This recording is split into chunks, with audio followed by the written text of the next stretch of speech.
Hello, all you beautiful Pisceans. Welcome to my living room. I have your forecast for the month of August, and I'm going to read it to you in a second, but I want to remind you that my summer eclipse special ends on July 31st. You can order your special up until the last day of July. So my suggestion would be that you go to my website, MaxineTaylor.com, and order your special because it goes hand in hand with this beautiful forecast that I've prepared for you. So let's talk about this. You don't have to be an astrologer to notice that there is all kind of activity right around this area of the chart. Let me tell you what this means. The sixth house is the area of work, health, and service. And so you are busy serving, doing, working. You're busy, you're active. And then this seventh house is the house of partnership, whether personal or business. So I can't wait to describe this to you. Let's take a look, first of all, at the yellow planet. That's the sun, okay? The sun is the center of your life. And so your work is the center of your life until the 23rd, when the sun moves into your seventh house and your partner, whether personal or business, becomes the center of your life. It's entirely possible, too, that if you are not partnered, if there's no one special person in your life, you get out there and meet them.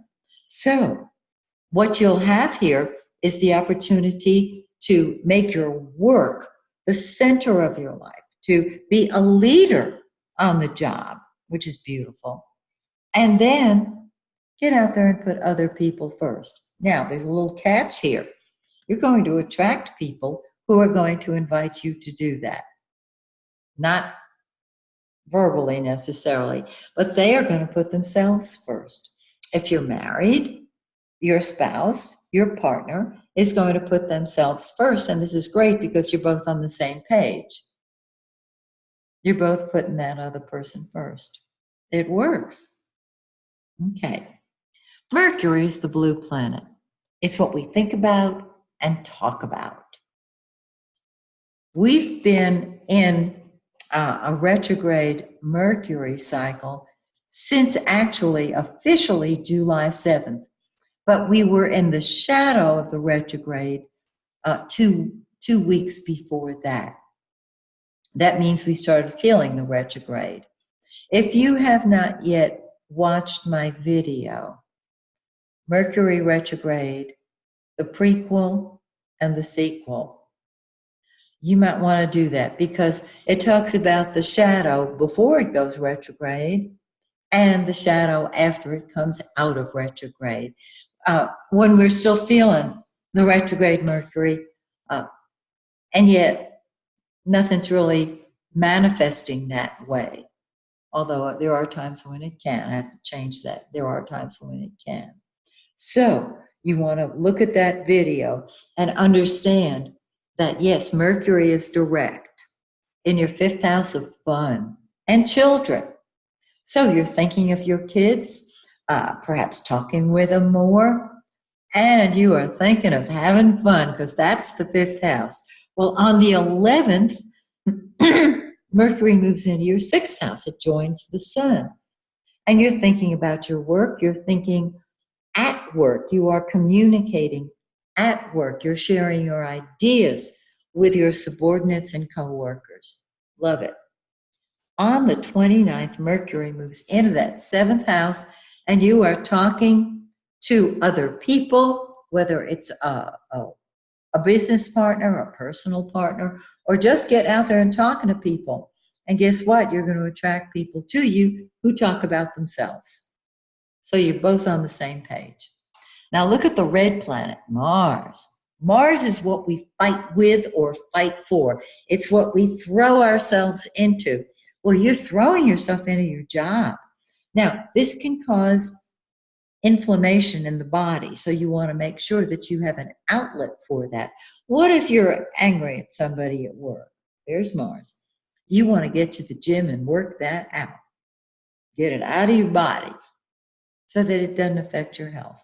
And you want to use Mars favorably at work to get busy on the projects that you're in charge of.